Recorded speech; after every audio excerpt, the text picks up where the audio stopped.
Hi friends, Jesus with us ಚಾನೆಲ್ಗೆ ನಿಮಗೆ ಮತ್ತೆ ಸ್ವಾಗತ. ದಯವಿಟ್ಟು ವಿಡಿಯೋವನ್ನು ಸ್ಕಿಪ್ ಮಾಡದೆ ಪೂರ್ತಿ ನೋಡಿ ದೇವರ ವಾಕ್ಯವನ್ನು ಸಂಪೂರ್ಣ ತಿಳಿಯುವಿರಿ. ನೀವು ಫಸ್ಟ್ ಟೈಮ್ ನಮ್ಮ ಚಾನೆಲ್ಗೆ ಬಂದಿದ್ದಾರೆ, ದಯವಿಟ್ಟು ಸಬ್ಸ್ಕ್ರೈಬ್ ಮಾಡಿ. ವಿಡಿಯೋವನ್ನು ಲೈಕ್ ಮಾಡಿ, ವಿಡಿಯೋವನ್ನು ನಿಮ್ಮ ಸ್ನೇಹಿತರಿಗೆ ಶೇರ್ ಮಾಡಿ. ನಿಮ್ಮಿಂದ ನಮಗೆ ಹೊಸ ವಿಡಿಯೋ ಮಾಡಲು ಸ್ಫೂರ್ತಿ ಸಿಗುತ್ತದೆ.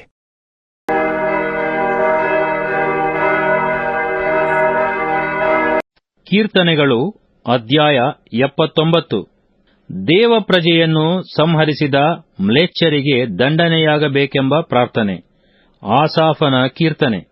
ದೇವರೇ, ಮ್ಲೇಚ್ಛರು ನಿನ್ನ ಸ್ವಾಸ್ಥ್ಯವನ್ನು ಹೊಕ್ಕು ನಿನ್ನ ಪರಿಶುದ್ಧಾಲಯವನ್ನು ಹೊಲೆ ಮಾಡಿದರು.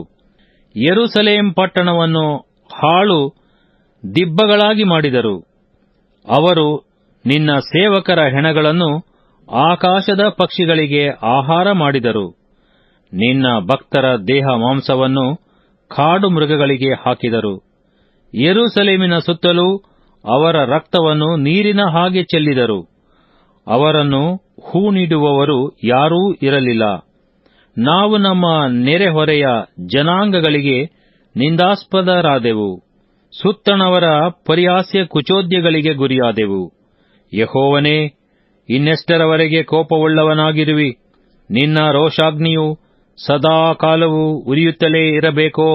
ನಿನ್ನನ್ನು ಅರಿಯದ ಮ್ಲೇಚ್ಛರ ಮೇಲೆಯೂ ನಿನ್ನ ನಾಮವನ್ನು ಉಚ್ಚರಿಸದ ರಾಜ್ಯಗಳ ಮೇಲೆಯೂ ನಿನ್ನ ರೌದ್ರವನ್ನು ಸುರಿದುಬಿಡು.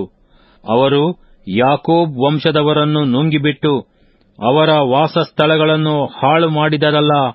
ಪೂರ್ವಿಕರ ಅಪರಾಧಗಳನ್ನು ನಮ್ಮ ಹಾನಿಗಾಗಿ ನೆನೆಸಿಕೊಳ್ಳಬೇಡ. ಬೇಗನೆ ನಿನ್ನ ಕನಿಕರವು ನಮ್ಮನ್ನು ಎದುರುಗೊಳ್ಳಲಿ. ಬಹುವಾಗಿ ಕುಗ್ಗಿ ಹೋಗಿದ್ದೇವೆ. ನಮ್ಮನ್ನು ರಕ್ಷಿಸುವ ದೇವರೇ, ನಿನ್ನ ನಾಮದ ಘನತೆಗೋಸ್ಕರ ಸಹಾಯ ಮಾಡು. ನಿನ್ನ ಹೆಸರಿಗೆ ತಕ್ಕಂತೆ ರಕ್ಷಿಸಿ ನಮ್ಮ ಪಾಪಗಳನ್ನು ಅಳಿಸಿಬಿಡು.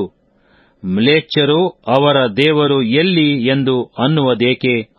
ನಿನ್ನ ಸೇವಕರ ರಕ್ತವನ್ನು ಸುರಿಸಿದವರಿಗೆ ನಮ್ಮ ಮುಂದೆಯೇ ದಂಡನೆಯಾದದ್ದು ಜನಾಂಗಗಳಿಗೆ ಗೊತ್ತಾಗಲಿ.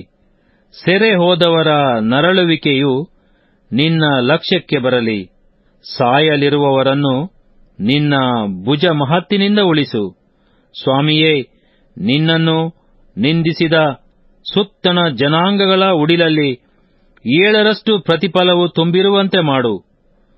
ನಿನ್ನ ಪ್ರಜೆಯೂ ನೀನು ಪಾಲಿಸುವ ಮುಂದೆಯೂ ಆಗಿರುವ ನಾವಾದರೋ ಸದಾ ನಿನ್ನನ್ನು ಸ್ತುತಿಸುವವರಾಗಿ ಮುಂದಣ ಸಂತಾನದವರೆಲ್ಲರಿಗೂ ನಿನ್ನ ಮಹತ್ತನ್ನು ವರ್ಣಿಸುತ್ತಾ ಹೋಗುವೆವು. ಕೀರ್ತನೆಗಳು ಅಧ್ಯಾಯ 80. ದೇವರು ತಾನು ನೆಟ್ಟ ದ್ರಾಕ್ಷಾಲತೆಯಂತಿರುವ ಇಸ್ರಾಯೇಲ್ಯರನ್ನು ಉನ್ನತ ಸ್ಥಿತಿಯಲ್ಲಿ ಪುನಃ ಸ್ಥಾಪಿಸಬೇಕೆಂಬ ಪ್ರಾರ್ಥನೆ. ಪ್ರಧಾನ ಗಾಯಕನ ಕೀರ್ತನ ಸಂಗ್ರಹದಿಂದ ತೆಗೆದದ್ದು. ಶೋಷನ್ನೀಮ್ ಯೆದೂತೆಂಬ ರಾಗ. ಆಸಾಫನ ಕೀರ್ತನೆ. ಇಸ್ರಾಯೇಲ್ಯರನ್ನು ಕಾಯುವ ಕುರುಬನೇ, ಕಿವಿಗೊಡು. ಯೋಸೇಫನ ವಂಶದವರನ್ನು ಕುರಿ ಹಿಂಡಿನಂತೆ ಕರೆತಂದವನೇ, ಕೆರೂಬಿಯರ ಮಧ್ಯದಲ್ಲಿ ಆಸೀನನಾಗಿರುವಾತನೇ, ಪ್ರಕಾಶಿಸು. ಎಫ್ರಾಯಿಮ್, ಬೆನ್ಯಾಮೀನ್, ಮನಸ್ಸೆ ಕುಲಗಳ ಮುಂದೆ ಹೋಗುವವನಾಗಿ ನಿನ್ನ ಶೌರ್ಯವನ್ನು ತೋರ್ಪಡಿಸು. ಬಂದು ನಮಗೆ ಜಯಪ್ರದನಾಗು. ದೇವರೇ, ನಮ್ಮನ್ನು ತಿರುಗಿ ಉನ್ನತ ಸ್ಥಿತಿಗೇರಿಸು. ಪ್ರಸನ್ನ ಮುಖದಿಂದ ನೋಡು, ಆಗ ಉದ್ಧಾರವಾಗುವೆವು.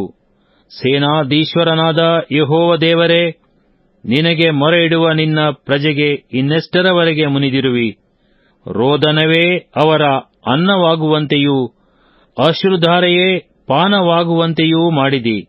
ಸುತ್ತಣ ಜನಾಂಗಗಳಿಗೆ ನಮ್ಮನ್ನು ಕಚ್ಚಾಟದ ಹೇತುವನ್ನಾಗಿಯೂ ಶತ್ರು ನಿಂದೆಗೆ ಗುರಿಯನ್ನಾಗಿಯೂ ಮಾಡಿದಿ. ಸೇನಾಧೀಶ್ವರನಾದ ದೇವರೇ, ನಮ್ಮನ್ನು ತಿರುಗಿ ಉನ್ನತ ಸ್ಥಿತಿಗೇರಿಸು. ಪ್ರಸನ್ನ ಮುಖದಿಂದ ನೋಡು, ಆಗ ಉದ್ಧಾರವಾಗುವೆವು.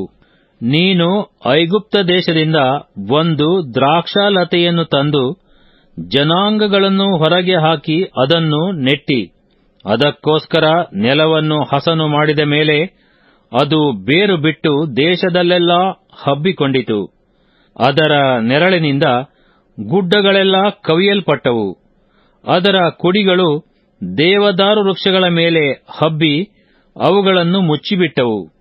ಅದರ ಕೊಂಬೆಗಳು ಸಮುದ್ರದವರೆಗೂ, ಅದರ ರೆಂಬೆಗಳು ಮಹಾನದಿಯವರೆಗೂ ಹರಡಿಕೊಂಡವು.